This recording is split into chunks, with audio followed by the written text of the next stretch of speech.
Anime films have this bad habit of always taking a back seat to the more spotlighted pieces of anime entertainment that is the regular television series. Unless your anime film is a sequel to a popular anime from like maybe a year ago, or it was directed by the supreme god of the universe, that is Hayao Miyazaki, no one's going to give a flying fuck.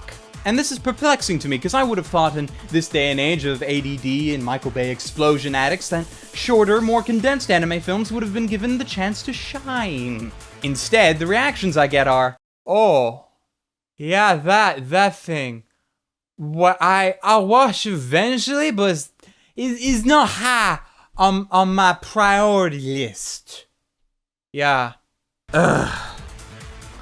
Well, with that in mind, today we're looking at Redline, a 2009 film by Studio Madhouse that stands as a shining example of condensed entertainment for you and yours. Let's jam.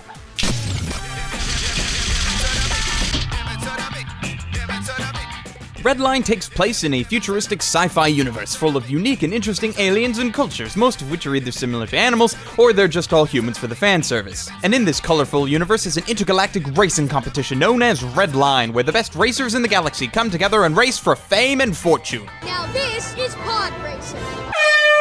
Pod racing? Get that baby shit out of here. Redline is a man's racing competition, and as such, utilizes some of the most dangerous weapons known to man. Missiles, harpoons, goldeneye lasers, and boobs. It's like an over-sexualized version of Mario Kart on speed.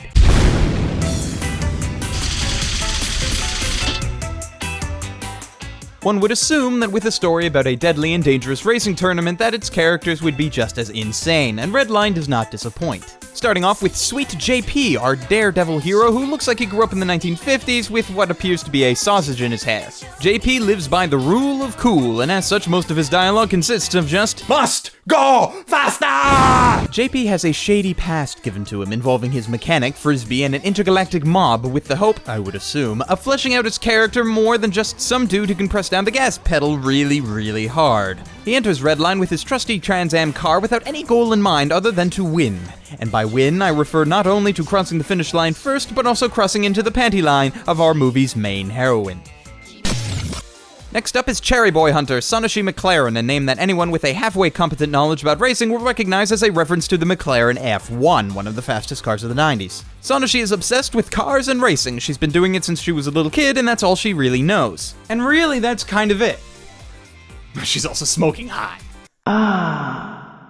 Let's be serious here. Most of the characters in this film have little time to develop beyond some cookie-cutter archetypes and maybe one character quirk. It's not like any of them have their own side story episodes or something. Oh wait. But the lack of character development is not a bad thing, and it makes the movie a lot more streamlined, but it also means that I can quickly fire off a one-line description of each Redline racer, and that's basically all you need to know. For example, the pair of walking tits. So you have this big Redline race that's taking place on a planet whose military considers the whole thing an insult and does everything in their power to stop the race, meaning that not only are the racers trying to take each other out, but they also have to contend with an entire full-on military force that wants to blow them off this side of the galaxy. But let's be honest, the story is not what you're watching this movie for, and both you and it knows it. However, the one major factor in favor of this plot is its simplicity. It's easy enough for anyone to really understand without much thought, so you can focus on your mind being properly blown by the visuals instead. The plot really doesn't kick in until after the first 10 minutes of the movie, by which time the first race at Yellow Line has significantly brought you into a state of orgasmic bliss that'll make you really accept anything at that point. It should go without saying that the animation is by far the selling point of this picture.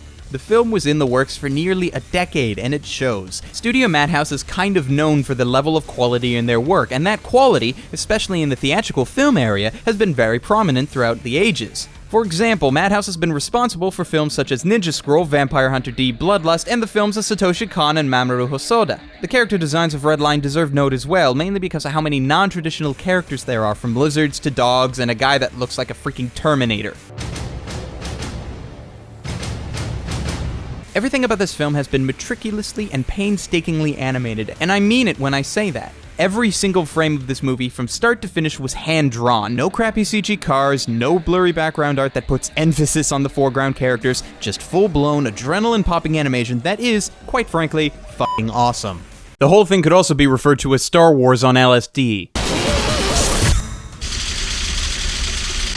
Redline's soundtrack is the kind of soundtrack that I like to hear alongside an anime, whether it be film or series. It's able to stand on its own while at the same time knowing when to shut up when the film requires it. The soundtrack was composed by James Shimoji, who filled the whole thing with all the electronic beats that he could find from this side of dubstep, which makes watching the racers head to the finish that much more exhilarating. The English dub is a mixed bag depending on how you look at it. Bang Zoom's approach to the translation and dialogue differs from that of the original Japanese, which is very evident if you watch the English with subtitles on. So if you have more of a purist mindset and anything that differs from the original Japanese is heresy, then it's subtitles for you. Although some people might be watching it that way anyway. The performances by anime dub regulars Patrick Stites and Michelle Ruff, as well as Tony Oliver, Liam O'Brien, and Jameson Price, to name a few, are definitely not below average, but they don't particularly stand out either. The dub as a whole is passable, and if you're a person that prefers dubs, you're not going to be disappointed, and it's not the kind of thing that'll muddle your experience at all. But it's not as great as it could have been, you know? It just needed a little more pop, a little more boom! Redline is the kind of movie that we haven't seen coming out of anime in a long time. Even at moments when you start to get tired of the story or other narrative elements, it's still enjoyable and you keep watching even if it's only for the spectacle of it all. Its accomplishments in animation are not something to be overlooked in any capacity, as even though it came out in 2009, I bet it's still going to be a good number of years until we get something that'll surpass the amount of detail that this film provides. With that in mind, I have meticulously calculated values for the category of story, characters, animation, sound, and my own personal enjoyment, which after tossing those values into a gas tank and watching it explode into a colorful masterpiece, leaves me awarding Redline with an overall rating of 8.46 out of 10, and a recommendation to buy this film, and buy it soon. At the time of this video, Redline is not available for internet streaming, however, you can pick it up in the States from Anchor Bay Entertainment, with releases from Manga and Mad Men in the UK and Australia, respectively.